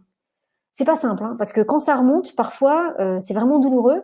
Et donc, du coup, l'adulte pleure à chaudes larmes et il croit que c'est vraiment lui qui pleure. Et en fait, non. C'est lui qui pleure par son corps, mais c'est le petit bout de chou qui est à l'intérieur qui est en train de pleurer et qui est enfin en train de lâcher, qui se dit « ça y est, il y a enfin quelqu'un qui vient m'aider. Ça y est, je comprends ce qui est en train de se passer. Je comprends ce que j'ai vécu. Il y a quelqu'un qui vient enfin m'aider à libérer tout ça. Donc, ça y est, je peux laisser partir tout ça. Je peux laisser sortir tout ça. Il n'y a pas de risque à laisser sortir tout ça. » Et donc, ça va passer par le seul canal que cet enfant connaisse. Et j'ai envie de dire le seul canal qui soit vraiment juste pour cet enfant, vous. Vous, l'adulte, c'est-à-dire vous, cet enfant devenu adulte. Donc, comme une fois de plus, vous êtes une seule et même personne, c'est à la fois ultra logique et ultra bien que ça passe par vous, puisque vous êtes un seul et même être. Et que en laissant remonter ses pleurs, en laissant remonter ses douleurs, vous allez permettre à l'enfant déjà de se décharger, de se libérer. Et puis vous, ça va vous nettoyer vous aussi, parce que ça va venir agir sur la problématique que vous avez et ça va permettre à cette problématique d'être aussi nettoyée. Donc, pour guérir cet enfant, il faut ces deux choses-là, l'information et l'émotion. Donc, ça implique que vous, l'adulte, vous soyez prêt à faire ça, et ça implique que ce petit bout de chou, il soit prêt lui aussi à faire ça. Et c'est pour ça, on en parlait un petit peu tout à l'heure, mais dans le travail qu'on fait avec cet enfant intérieur, la première chose qui est vraiment importante à bien poser et à prendre le temps de poser quand elle n'est pas évidente tout de suite, c'est que cet enfant comprenne bien que vous et lui, vous êtes une seule et même personne. Ils comprennent bien qu'il n'y a pas l'adulte d'un côté et lui de l'autre. Il faut qu'ils comprennent que vous êtes une seule et même personne, à des stades et à des âges différents, mais que vous êtes un seul et même être. Et que ça n'existe pas, ça n'existe pas. C'est ça qui existe. Et il faut qu'ils comprennent ça. Il faut qu'ils comprennent que, comme vous êtes une seule et même personne, vous êtes liés et que finalement, une fois de plus, la meilleure personne, la personne la mieux placée pour venir l'aider, ça va être vous, puisque vous êtes une seule et même personne. Ça a l'air anodin ce que je dis, mais une fois de plus, il y a des fois, ça se fait tout seul, parce que l'enfant est tellement en demande qu'il est super content que ça y est, on vienne enfin s'occuper de lui. Mais il y a plein de fois où le premier contact, c'est un peu comme avec un animal qui est un peu apeuré, qu'on est en train d'apprivoiser. Donc le premier contact va pas forcément être chaleureux. Ou le premier contact, il va pas forcément y avoir voilà, un câlin, les bras grands ouverts et ce petit garçon, cette petite fille qui vient nous voir. Hein. Peut-être qu'au début, ce petit garçon, cette petite fille, il va vraiment pas comprendre qui on est, il va avoir un peu peur de nous et il va avoir besoin que nous, l'adulte, on pose les choses et qu'on explique bien et qu'on lui explique exactement comme on expliquerait peut-être à nos enfants. Voilà, qu'on lui explique qu'on est une seule et même personne et qu'on est là pour venir l'aider aujourd'hui. Qu'on est là parce que on a compris ou on a l'intuition que peut-être il y a quelque chose qui va pas bien chez lui aujourd'hui et on se dit que peut-être il aurait besoin d'aide et comme lui et nous c'est une seule et même personne et qu'on l'aime cet enfant, on l'aime de tout notre cœur ce petit bouchou, ce petit garçon, cette petite fille, on l'aime, c'est nous quoi, c'est même pas parce qu'on comment vous dire, on l'aime autant qu'on aimerait nos enfants, c'est voilà, c'est un petit bout de chou qui est là, qui est en souffrance, c'est une partie de nous et à la fois c'est un enfant donc on est vraiment plein d'amour pour cet enfant. Et on est vraiment les mieux placés pour venir l'aider à libérer tout ça. Donc, la première chose à faire avec cet enfant, c'est de bien lui faire comprendre que lui et vous, vous êtes une seule et même personne. Une fois qu'il a compris ça, et une fois qu'il a compris que vous êtes venu l'aider sur une problématique, quelle qu'elle soit, alors là, on peut commencer à aller travailler. Et là, on peut commencer à aller travailler pour justement aller comprendre à quel moment il a eu mal, quel est l'événement, quelle est la source. Et comme l'adulte est là avec lui, ça lui permet justement de vous montrer tout ça parce que, quelque part, ça lui permet de vous donner cette grosse pierre qui encombrait son chemin ou de vous dire « Ah oui, la grosse pierre, en fait, je l'avais cachée derrière des branchages, elle est là-bas. Par contre, moi, je veux pas aller la voir, j'y arriverai pas tout seul. Mais je te dis où elle est. Donc, toi, tu peux aller la voir, tu peux me dire ce que c'est et après, on pourra faire un travail ensemble pour la libérer. Mais moi, tout seul, j'y arriverai pas. Hein. Donc, ça permet ça. Et une fois qu'il y a bien cette connexion et que il y a bien cette confiance qui est établie entre cet enfant et vous, et ben là, on peut donc aller chercher par différents, il y a plein de techniques différentes, mais on peut aller chercher cette information pour que ensuite on puisse la guérir et on puisse la libérer chez l'enfant. Et moi, j'aime bien les méditations guidées, comme celles qu'on fera très certainement lors de l'atelier. Mais ce qui va être important dans ce travail de libération, ça va être de faire en sorte que ce soit une libération qui se fasse en collaboration, c'est-à-dire c'est l'adulte et l'enfant qui vont collaborer tous les deux, mais c'est l'enfant qui va faire le travail. C'est-à-dire que, je ne sais pas, par exemple, l'enfant, il se rend compte que devant sa porte de chambre, il y a une épée qui est plantée là, qui est tellement grande qui fait qu'il ne peut pas sortir de sa chambre. Et il est bien embêté parce qu'il aimerait bien sortir de sa chambre et aller jouer avec ses copains. Mais il y a quelqu'un qui a mis une épée là parce qu'il y a quelqu'un qui veut pas qu'il sorte de sa chambre. Et puis, d'un seul coup, voilà, l'information revient, on a l'image de l'épée, et puis il y a l'émotion qui est avec, la frustration, peut-être la colère qui est là. Mais sauf que cet enfant, tout seul, il savait pas comment gérer ça. Et bien là, avec l'adulte, on va aller mettre en place un petit protocole, un système dans lequel on va demander à cet enfant, on va lui dire, écoute, on va repartir dans cette scène-là, puisque c'est là que tu nous montres un problème pour toi, et on va aller corriger ça. Comment est-ce que tu voudrais corriger ça? Comment est-ce que tu voudrais faire? Est-ce que tu voudrais que, je sais pas, un super-héros apparaisse, enlève cette épée pour que tu puisses sortir, aller jouer avec tes copains? Ou est-ce que tu veux que d'un coup de baguette magique ou d'un claquement de doigts, cette épée disparaisse? Ou est-ce que tu veux que toi, en soufflant dessus, elle disparaisse? Et l'idée, c'est de trouver une solution qui aille à l'adulte et à l'enfant, mais surtout à l'enfant. L'adulte, il est là pour encourager l'enfant, pour éventuellement lui donner des pistes de guérison si l'enfant n'est pas capable de les trouver tout seul, mais en général, il les trouve. Et il est vraiment là pour accompagner. Et il est là aussi pour que l'enfant voit qu'il n'est pas seul et que dans ce qu'il va faire, dans ce système de guérison qu'il va mettre en place, il y a un garde-fou qui est l'adulte. Et si par hasard, c'est rarement le cas, mais si par hasard ça se passait mal, bah du coup, cet enfant peut faire appel à l'adulte qui va venir l'aider, qui va le soutenir dans cette libération. Mais ce qui va être important à mon sens, c'est vraiment que ce soit l'enfant qui vienne faire ce travail de libération, parce que c'est lui qui est impacté. Donc, plus on veut que cette guérison aille loin et soit pérenne, et à la fois pour l'enfant et pour vous, plus il faut que cet enfant soit impliqué dans cette guérison et dans cette libération. Et après, ce qui va se passer, bah, j'ai envie de dire, c'est tout simple, c'est qu'une fois que la correction est faite, une fois que la problématique est libérée, cet enfant, il va pouvoir être joyeux, être libéré. Il n'y a plus cette grosse pierre, elle est plus sur son chemin. Donc, au niveau subtil, on va dire que à la strate temporelle dans laquelle il est, c'est-à-dire à la strate temporelle dans laquelle il a vécu cet événement-là, il va pouvoir enfin être joyeux, être heureux et être un petit garçon, une petite fille qui fait ce qu'il a besoin de faire dans cette strate temporelle au niveau subtil. Et comme il n'y a plus de soucis pour lui, eh ben du coup, il y aura plus de soucis pour nous, c'est-à-dire qu'il n'y a plus rien qui va le motiver pour soit nous protéger, soit nous empêcher de vivre quelque chose. Donc ça veut dire que ce blocage qui venait de sa blessure à lui, si on guérit sa blessure, ça veut dire que nous, eh ben on va guérir aussi ce que ça génère dans notre vie à nous. Et on va faire en sorte que, c'est pas on va faire en sorte, mais cette guérison va faire en sorte que du coup, ça n'impactera plus notre vie d'adulte, le blocage qu'on avait par rapport à ça dans notre vie d'adulte. Hein. Et en fait, on a rien fait en tant qu'adulte, on est juste allé libérer cet enfant. Et en plus de ça, donc tout le monde est gagnant, gagnant, gagnant. Le petit bout de chou, il est gagnant, gagnant parce que ça y est, il est enfin libéré de quelque chose et il est heureux, il est en joie, il est en paix. Et en plus de ça, il s'est reconnecté à vous. Donc c'est super parce que cette reconnexion, après, elle peut se faire de plein d'autres manières et elle peut se faire aussi dans des conditions joyeuses. Après, c'est sympa de se connecter à notre enfant intérieur pour vivre des choses sympas avec lui. Mais en plus de ça, il sait que maintenant que la connexion est faite, il sait que quand il aura besoin de vous faire passer un message sur quelque chose de douloureux, maintenant il sait comment faire. Il sait que vous allez venir l'aider. Donc il est super en place, ce petit garçon, cette petite fille. C'est chouette. Et en plus de ça, vous êtes libéré de quelque chose, vous êtes super content parce que vous avez fait du bien à ce petit garçon ou à cette petite fille, et en plus de ça, votre problématique est libérée. Donc j'ai envie de vous dire, tout le monde est gagnant dans l'affaire. Hein. Il faut juste un tout petit peu de courage à mon sens, parce qu'une fois de plus, affronter et laisser remonter les émotions de l'enfant, c'est pas quelque chose qu'on est habitué à faire nous en tant qu'adultes, parce qu'une fois de plus, nos émotions, bien souvent, on a l'habitude de les masquer un petit peu ou de pas les laisser vraiment sortir à 100%. Notre tristesse, on va la contenir un petit peu. Notre colère, on va la contenir un petit peu. Alors qu'une fois de plus, l'enfant, lui, il va laisser sortir tout ça et ça va être brut de décoffrage. Donc, ça veut dire qu'on va se connecter à cette puissance-là, cette innocence-là, cette pureté-là. Donc, ça demande un petit peu de courage. Mais c'est pour un tel bénéfice après que, à mon sens, ça en vaut vraiment la peine. Hein. Donc, ça, voilà, c'est les manières dont on peut guérir cet enfant. C'est voilà, il faut l'information, l'émotion pour qu'on puisse faire le travail. Et puis après, sur comment le contacter. Alors là, il y a différentes manières. On verra lors de l'atelier, on le fera par une méditation guidée.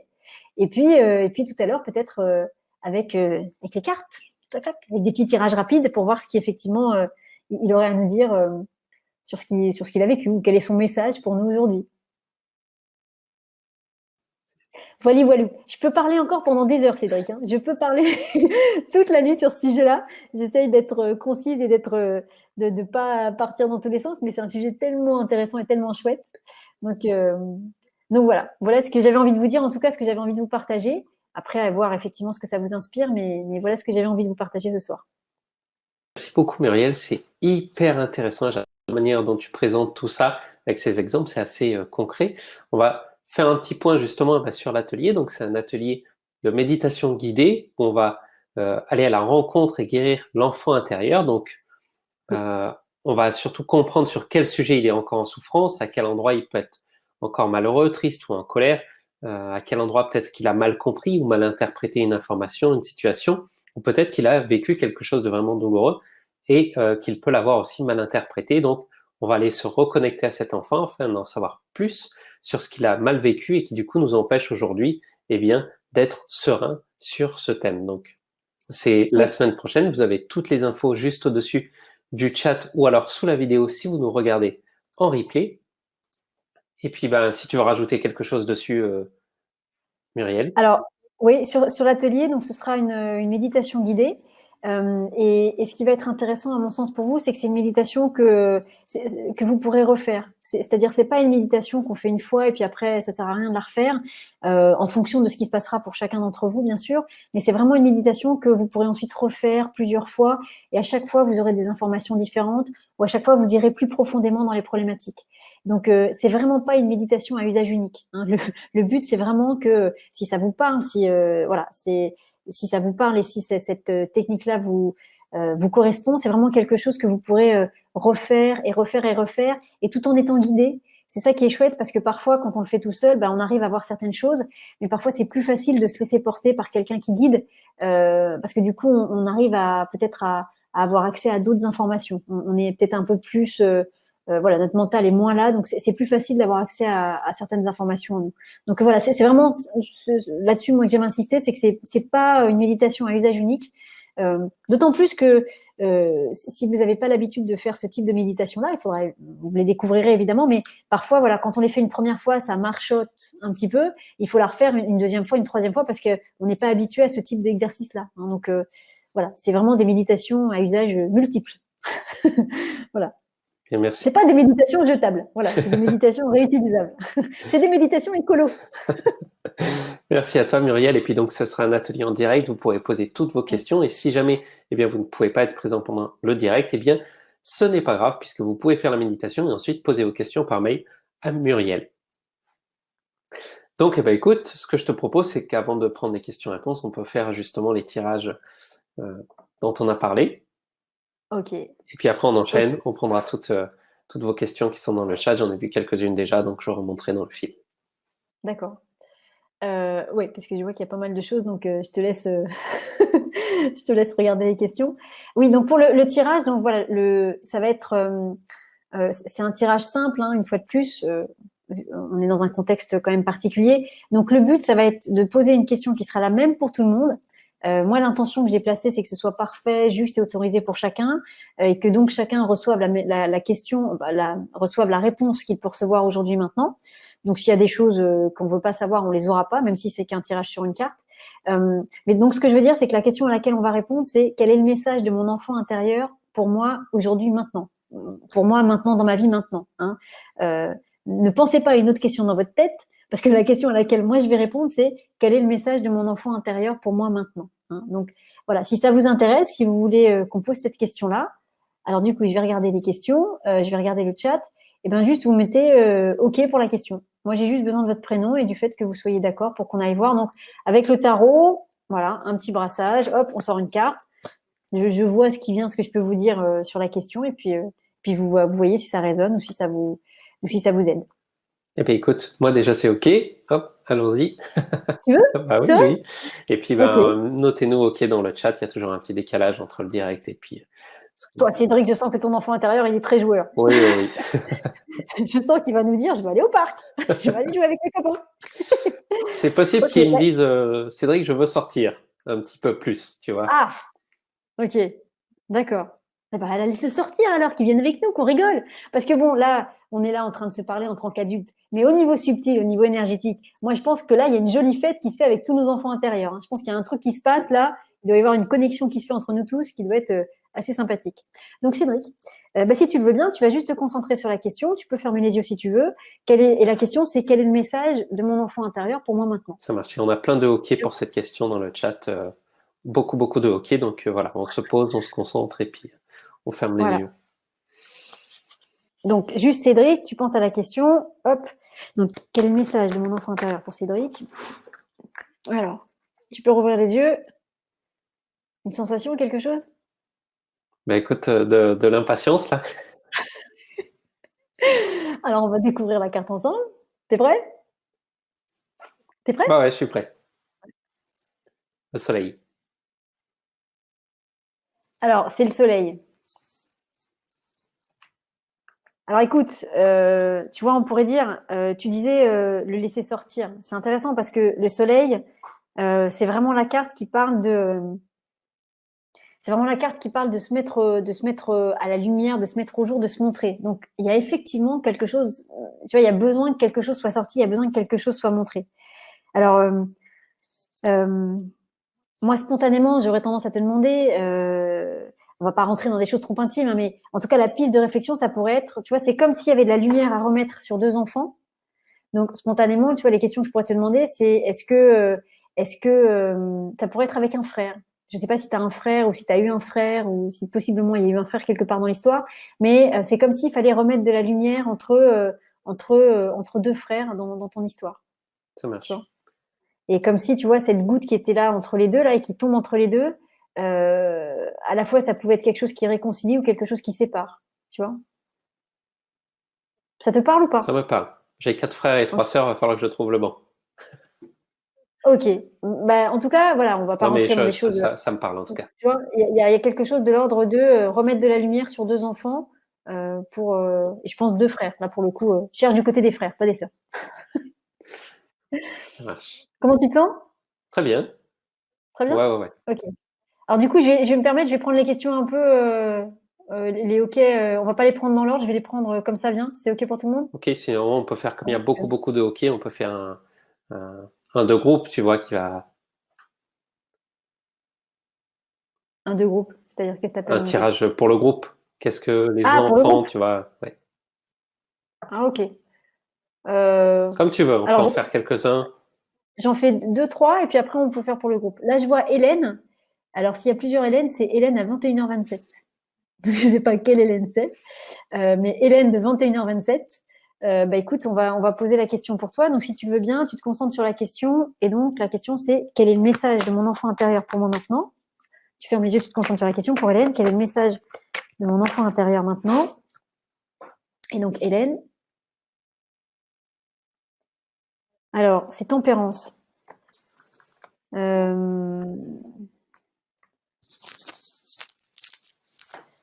C'est tempérance. Alors, tempérance, ça vient parler des choses qui sont fluides, ça vient parler des choses qui communiquent, voilà, qui passent d'un vase à l'autre.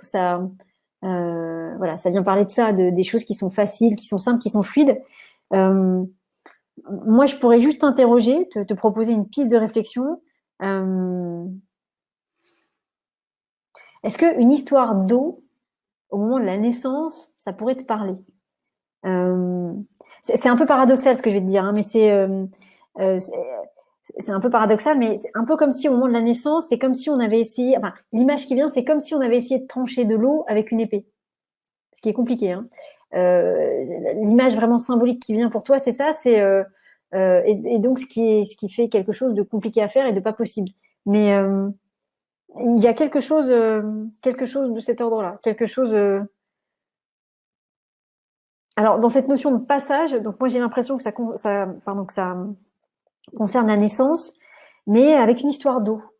Hein. Alors on peut pas regarder plus loin parce qu'on peut pas, mais voilà, si ça te parle. Alors quand je dis que ça vous parle, soit ça vous parle avec la tête, c'est-à-dire vous savez qu'il y a eu des choses et puis ça, ah oui c'est vrai, tiens ce thème-là j'ai déjà travaillé dessus, ou alors ça vous parle, c'est-à-dire il se passe quelque chose dans le corps, il y a une émotion, ou il y a quelque chose voilà qui se passe dans le corps, on a mal quelque part, c'est-à-dire que la tête comprend pas mais le corps réagit. Hein, c'est ça, ça résonne. Donc Hélène, voilà ce que je pouvais dire pour toi, si tu veux nous dire si ça te parle dans le chat. Ah, toujours à 21h27, il y a Pierre qui est OK pour la question. Alors, Pierre, eh ben, tu te concentres sur la question. Donc, quel est le message de mon enfant intérieur pour Pierre? Hop, quel est le message? Quel est le message? Hop, quel est le message pour Pierre de mon enfant intérieur? Quel est le message de mon enfant intérieur? Alors, l'ermite. Alors, est-ce qu'on pourrait dire Alors, tout ce que je dis, bien sûr, hein, il n'y a aucun jugement, même quand je rigole ou quoi, voilà, je ne me permettrai jamais de juger qui que ce soit. Je suis dans le même bateau que vous. Mais spontanément, est-ce qu'on pourrait dire que petit Pierre, quand il était dans le ventre de sa maman, il a eu du mal à sortir?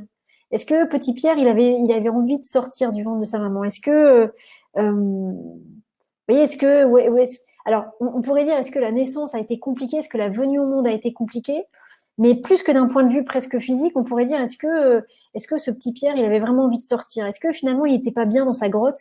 Il n'était pas bien. L'ermite, il est dans une forme de grotte en quelque sorte, hein. Est-ce qu'il n'était pas bien dans sa belle grotte, grotte du ventre de sa maman, et qu'il se sentait tout bien comme ça, tout cosy, tout au chaud, et que quand il a fallu sortir, il s'est dit, je vais sortir, hein, parce que de toute façon, j'ai pas le choix. Mais en même temps, est-ce que j'ai vraiment envie de sortir? Alors après, faut retrouver pourquoi ça. Mais est-ce que ça te parle, Pierre? Est-ce que et donc, ce que je veux dire par là, c'est que ce qui vient là avec les cartes, ça veut dire que votre enfant intérieur, il a quelque chose à vous dire là-dessus. Donc après, méditez dessus, réfléchissez et voyez comment effectivement ça résonne en vous. Bah écoute, on va prendre Aline. Aline à 21h29 qui a dit OK 2 fois. Donc Aline, donc quel est le message de ton enfant intérieur, de mon enfant intérieur pour Aline? Donc pour Aline, quel est le message? Quel est le message? Quel est le message de mon enfant intérieur? Bon, alors, pour Aline, quel est le message de mon enfant intérieur? Quel est le message de mon enfant intérieur? L'impératrice. Alors, tu vois, ce qu'on pourrait dire spontanément pour toi, tu vois, les cartes, elles ont eu du mal à se brasser, elles ont eu du mal à se mélanger. Alors, l'impératrice, ça peut parler vraiment, l'impératrice, c'est l'âme qui vient s'incarner dans le corps. Donc, ça peut toucher à l'incarnation, c'est-à-dire est-ce qu'on est OK avec le fait d'être incarné ici dans cette vie sur Terre? Est-ce qu'on est OK avec ça? Mais c'est comme si, en fait, moi, la question que... Voilà, est-ce que c'est OK d'être toi? C'est-à-dire, bon, là, ça parle de la petite Aline, mais est-ce que la petite Aline, elle est OK d'être la petite Aline? Ça peut paraître bizarre comme question, mais l'impératrice, c'est vraiment, quand on tire cette carte-là pour une femme, c'est vraiment la consultante. Donc, ça parle vraiment de toi et du côté féminin, enfin, de sa place de femme. Et donc, est-ce que cette petite Aline, elle s'est bien sentie à sa place tout de suite? Est-ce qu'elle avait envie d'être à cette place? Est-ce qu'elle s'est sentie accueillie à cette place? Si tu veux, ton impératrice pour toi, c'est comme si c'était la petite Aline, donc qui est dans le ventre de la maman, mais qui a qu'une envie, en fait, c'est d'aller ailleurs.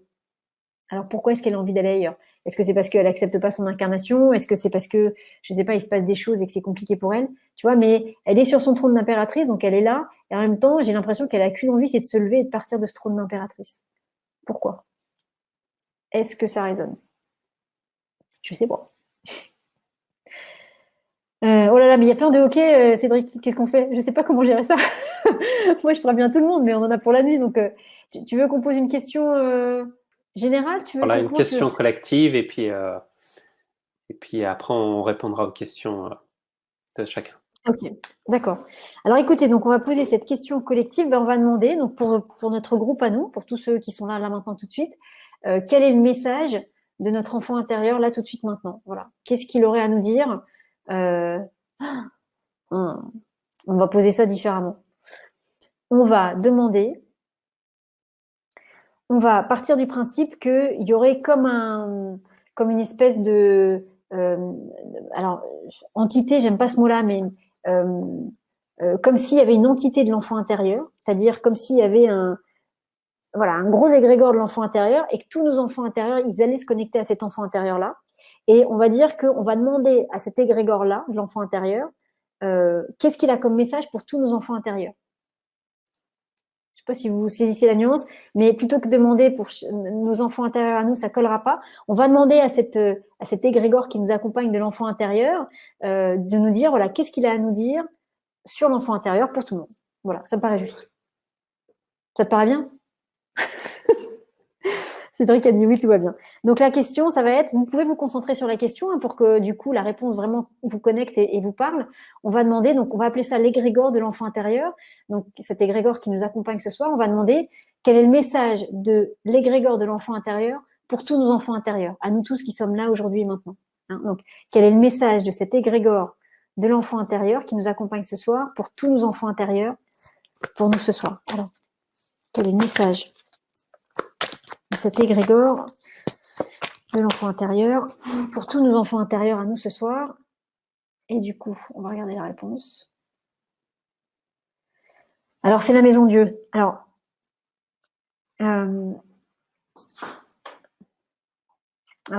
ça s'adresse à tout le monde. Alors, il peut y avoir deux solutions. Vous allez voir ce qui résonne avec ce que vous êtes aujourd'hui.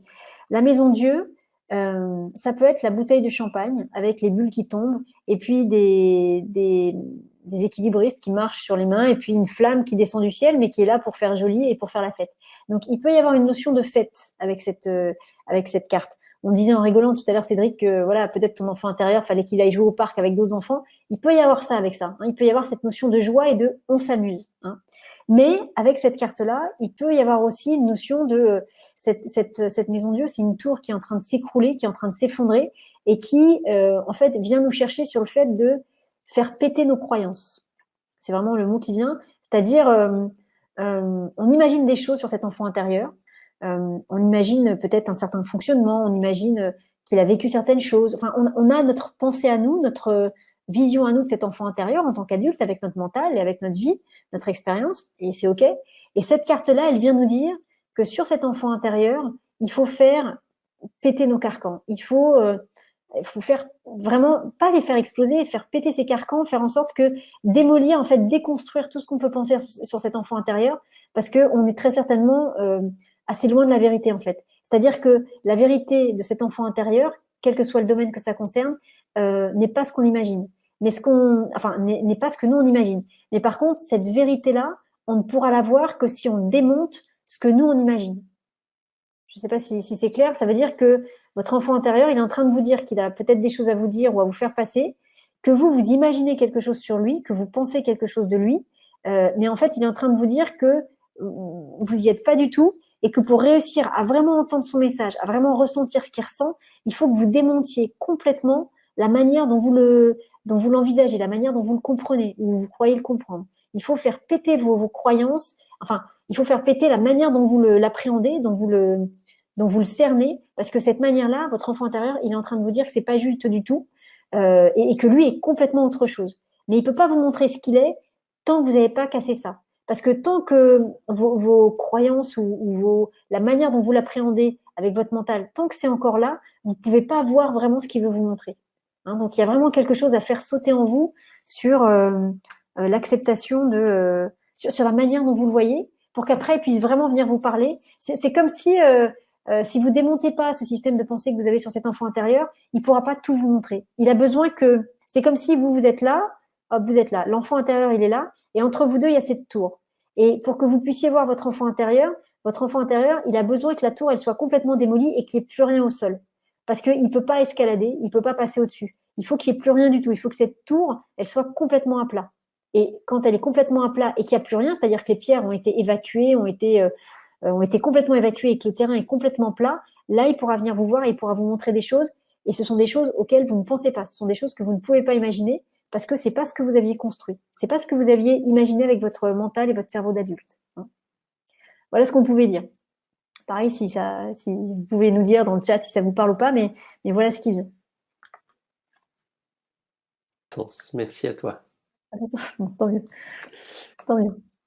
Écoute, merci pour ça. Ce qu'on peut faire, c'est prendre les questions du chat. On avait une question intéressante. Je vais remonter un petit peu, parce que du coup, il y a beaucoup de merci. Donc, c'était de Catherine à 21h15. Doit-on partir d'un souvenir pour aller à la rencontre de notre enfant, ou comment rencontrer son enfant quand on n'a pas de souvenir d'enfance? C'est une très bonne question, Catherine. Alors, une fois de plus, moi, ce que je pense, c'est que d'abord, on part de quelque chose qui ne va pas chez nous aujourd'hui et on va demander à notre enfant intérieur s'il a vécu quelque chose de douloureux qui pourrait expliquer ça. Et donc, ça veut dire que on va pas voir l'enfant, on part de nous l'adulte et de la souffrance qu'on vit aujourd'hui ou de la problématique qu'on rencontre aujourd'hui. On part de ça. Notre point de départ, c'est ça. Et par exemple, voilà, je veux démolir une maison, mais j'y arrive pas. J'arrive pas à faire venir l'entrepreneur qui doit casser la maison. À chaque fois, il y a quelque chose qui va pas. J'arrive pas à avoir les papiers. Pourtant, je veux le faire. J'ai besoin de casser cette maison pour en construire une nouvelle, mais j'arrive pas à le mettre en place. À chaque fois, il y a des obstacles. On va partir de ça. Et on va se dire, peut-être que j'ai déjà exploré plein de choses sur moi. Bon, je comprends pas, ça marche toujours pas. Peut-être que c'est ma petite fille ou mon petit garçon qui est en souffrance là-dessus. Donc, je pars de cette situation-là et je vais aller interroger ma petite fille intérieure, ma petite Catherine, pour lui demander si elle n'a pas quelque chose qu'elle aurait vécu de douloureux qui serait en lien avec ça et qui pourrait permettre d'expliquer que malgré tous mes efforts, j'arrive pas à raser cette maison-là. Et ce qui va se passer, c'est que peu importe qu'on ait ou non des souvenirs de notre enfance, une fois de plus, ce qui va se passer dans ce travail-là, c'est que l'enfant va vous montrer ce qu'il est prêt à vous montrer et ce que vous êtes prêt à voir.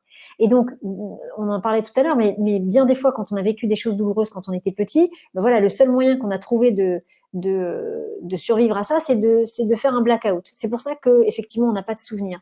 Et on peut estimer qu'à partir du moment où on a vraiment un gros blackout et vraiment pas de souvenir sur une période de notre vie, c'est qu'il a dû se passer quelque chose, soit vraiment de vraiment pas joli, soit qu'on a vraiment eu du mal à gérer.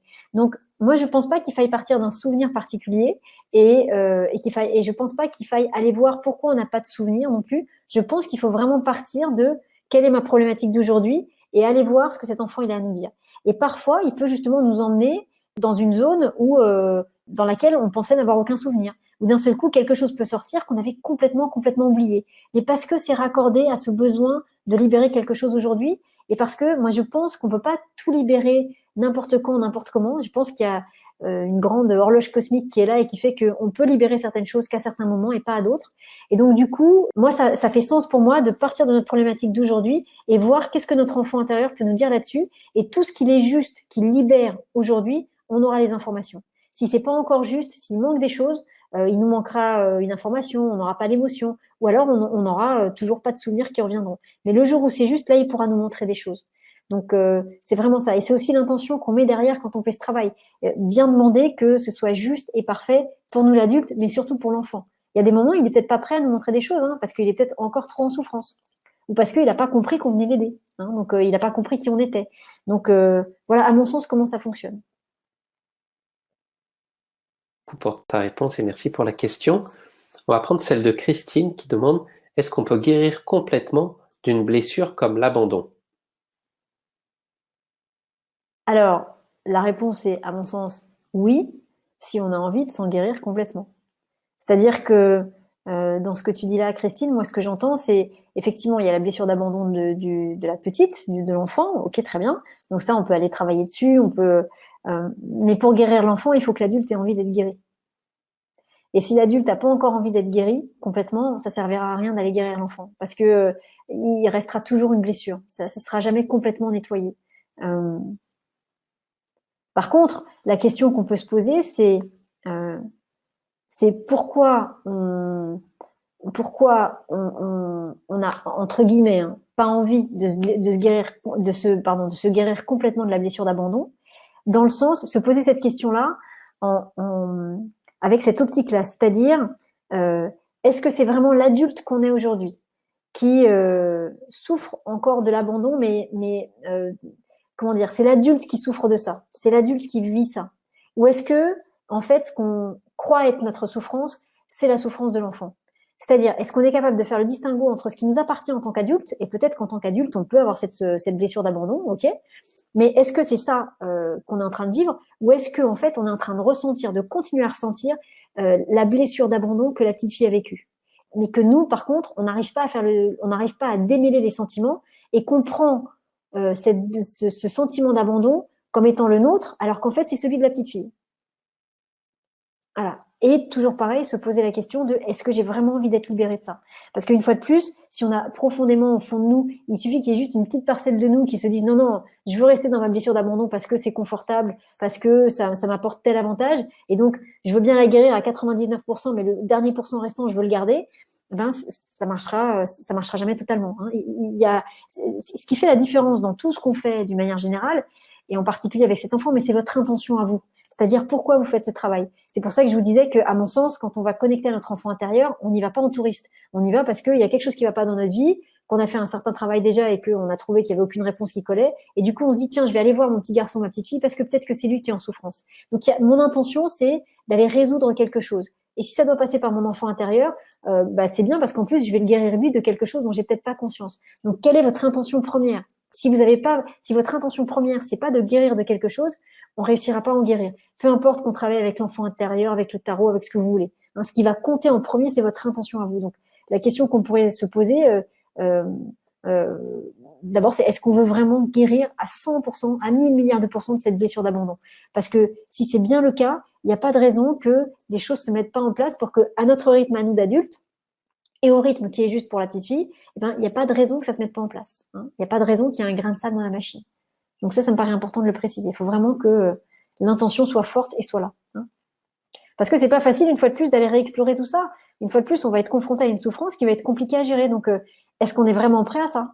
Hein? Est-ce qu'on est prêt? Ou alors, est-ce qu'on est prêt à libérer des choses, mais en se disant, oui, mais je veux pas que ça fasse trop mal. Bon, si ça fait pas trop mal, on va libérer, mais on va libérer un peu. On va pas libérer totalement. Hein. Et c'est OK, hein, une fois de plus, on est chacun à des rythmes différents. Ce sont nos choix personnels qui nous définissent, hein, qui font qu'on est l'être parfait, qu'on est tous en vérité. Mais voilà, ça part de là. Quelle est votre intention? Merci pour ta réponse, Muriel, et merci Christine pour la question. On va prendre celle de Nancy maintenant. Comment savoir si nous souffrons d'une blessure de l'enfant intérieur ou plutôt d'une blessure karmique ou autre? Oh, quelle belle question. J'aime beaucoup cette question. Alors écoute, voilà Nancy, comment moi je vois les choses. Quand on souffre, quand il y a une blessure, très bien, quand il y a quelque chose qui ne va pas dans nos vies, on va aller explorer effectivement ce qui s'est passé dans le passé, ce qui s'est passé dans le passé, c'est joli, pour voir d'où ça vient. Là, il se trouve que notre sujet de ce soir, c'est l'enfant intérieur. Donc, effectivement, ça peut venir de nous petits, ça peut venir de choses qu'on a vécues dans le ventre de la maman ou quand on était enfant. Très bien. Moi, je pars du principe que quand l'intention est propre et qu'elle est mise correctement, on va nous emmener à l'endroit où est cette souffrance. Donc, soit on nous ramène à l'enfant intérieur parce qu'il y a quelque chose à aller régler à ce niveau-là, et tant mieux, allons-y. Ça veut dire que au moment où on fait le travail, il faut en passer d'abord par l'enfant intérieur. Il ne faut pas aller voir les autres les vies antérieures ou les liens karmiques parce que pour l'instant, ce qui nous gouverne, ce qui nous guide, nous dit non, d'abord c'est l'enfant intérieur. Et peut-être qu'une fois que l'enfant intérieur sera libéré, sera guéri, on pourra remonter plus loin. Mais on peut aussi, quand on fait ce travail-là, effectivement, se retrouver effectivement en lien directement avec des mémoires de vie passée, avec des liens karmiques qu'on va expérimenter.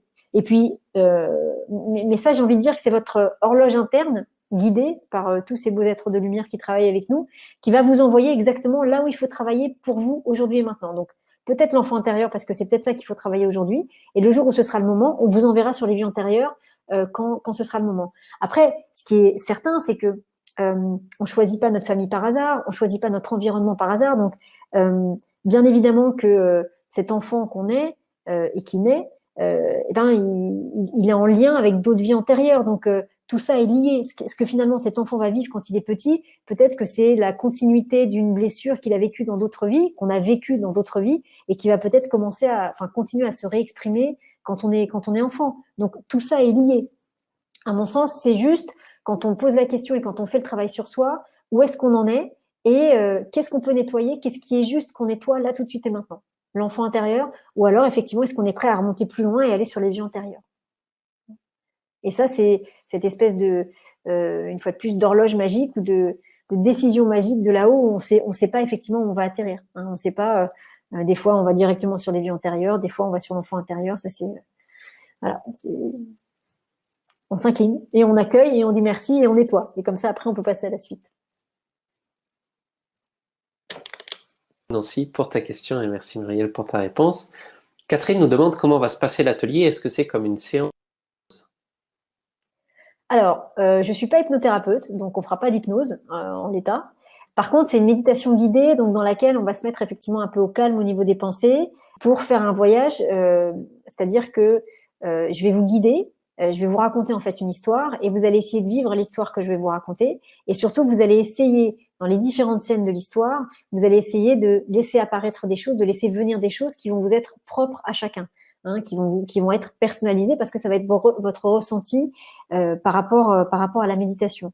Donc en fait, c'est un voyage guidé. Alors, c'est un voyage dans lequel on va se mettre effectivement un petit peu, comment dire, au niveau du mental, on va faire en sorte, on va utiliser une petite technique pour que le mental soit moins là. Je vous expliquerai bien évidemment tout ça en début de méditation. Hein. On fait pas la méditation comme ça dès qu'on arrive. Hein. Je poserai bien le cadre et je vous expliquerai bien justement comment tout ça fonctionne, en tout cas comment moi je l'appréhende. Et le but, ce sera de faire un voyage dans lequel on va aller à la rencontre de cet enfant et dans lequel il va se passer un certain nombre de choses. Et effectivement, vous serez vraiment par contre les acteurs de cette méditation, c'est-à-dire moi je vous guide, je vous emmène dans des scènes, je vous propose des actions et après c'est vous qui ferez à la hauteur de ce que vous êtes capable de faire, à la hauteur de ce que votre enfant intérieur aussi est prêt à recevoir et à nous montrer. Voilà, vous serez acteur de cette méditation. C'est pas juste un voyage où on se laisse guider, et voilà. Vraiment, vous serez acteur. C'est une médite-action. Hein, moi, j'aime bien ce mot-là. Et puis, une fois que la méditation sera terminée, ben, on pourra débriefer un petit peu pour voir comment ça s'est passé pour chacun d'entre vous. Mais voilà comment ça va se passer. Hein. C'est une méditation guidée dans laquelle vous serez vraiment acteur et actrice de ce qui va se passer. Merci à toi et merci Catherine pour la question. Donc, je vous rappelle que vous avez toutes les infos de l'atelier juste au-dessus du chat ou alors sous la vidéo si vous nous regardez en replay. Et on sera très heureux de vous retrouver. Ce que je te propose, Muriel, c'est avant de se quitter, de chanter une chanson. Ouais. On peut aussi. Mais que tu nous donnes un truc qui est important de retenir de cette soirée, parce qu'on a entendu beaucoup d'informations. Donc, si on devait repartir avec une seule chose qui serait vraiment importante pour toi, qu'est-ce que ce serait? Alors, c'est quelque chose que j'ai dit plusieurs fois et c'est vraiment ce qui vient là maintenant, donc je vous le redis. Je ne sais pas pourquoi il faut que je le dise comme ça, mais je vous le dis comme ça, on ne fait pas du tourisme avec notre enfant intérieur. Donc, n'allez pas visiter votre enfant intérieur parce que vous pensez que peut-être il a mal vécu des choses, parce que peut-être vous pensez qu'il y a eu un problème à la naissance. Allez visiter votre enfant intérieur parce que vous partez d'une problématique que vous vivez ici et maintenant aujourd'hui. Hein, et allez demander à votre enfant intérieur si effectivement il y a un lien entre ce que lui a vécu et votre problématique d'aujourd'hui. N'allez pas le voir gratuitement les mains dans les poches. Ça me paraît pas correct et ça me paraît pas juste. Hein. Ça n'est que mon approche, mais voilà. Donc, allez le voir parce que ça peut être une problématique importante que vous avez aujourd'hui, ça peut être une petite problématique. Hein. C'est pas obligé que ce soit non plus quelque chose d'extrêmement lourd, mais ayez quelque chose qui fasse le lien entre vous et lui. Hein, que ce soit pas juste du voyeurisme pour aller voir où il a eu mal. Et il faut que vous soyez impliqué dans l'affaire. Hein. Vous êtes acteur de ça. Hein. Donc, on va le voir pour lui demander comment ce qu'on est en train de vivre aujourd'hui, peut-être comment ça le concerne lui aussi, comment ça part de lui. Hein. On part avec cette intention-là. Merci beaucoup à toi. Merci à vous toutes et à vous tous dans le chat pour votre présence, pour vos questions, vos partages et de nous avoir écoutés. Merci à tous. On va vous souhaiter une merveilleuse soirée. Et Muriel, merci beaucoup pour tout ce que tu nous as donné. C'était vraiment très clair et très passionnant. Merci à tous, merci à toi Cédric, et puis merci à tous d'avoir été là, et alors merci à tous nos enfants intérieurs, et pensez bien à les remercier ce soir avant d'aller vous coucher, parce qu'ils étaient très certainement pas loin, et quoi qu'il vous ait fait comprendre, quoi qu'il soit passé pendant la conférence, voilà, ils sont là, ils sont avec nous.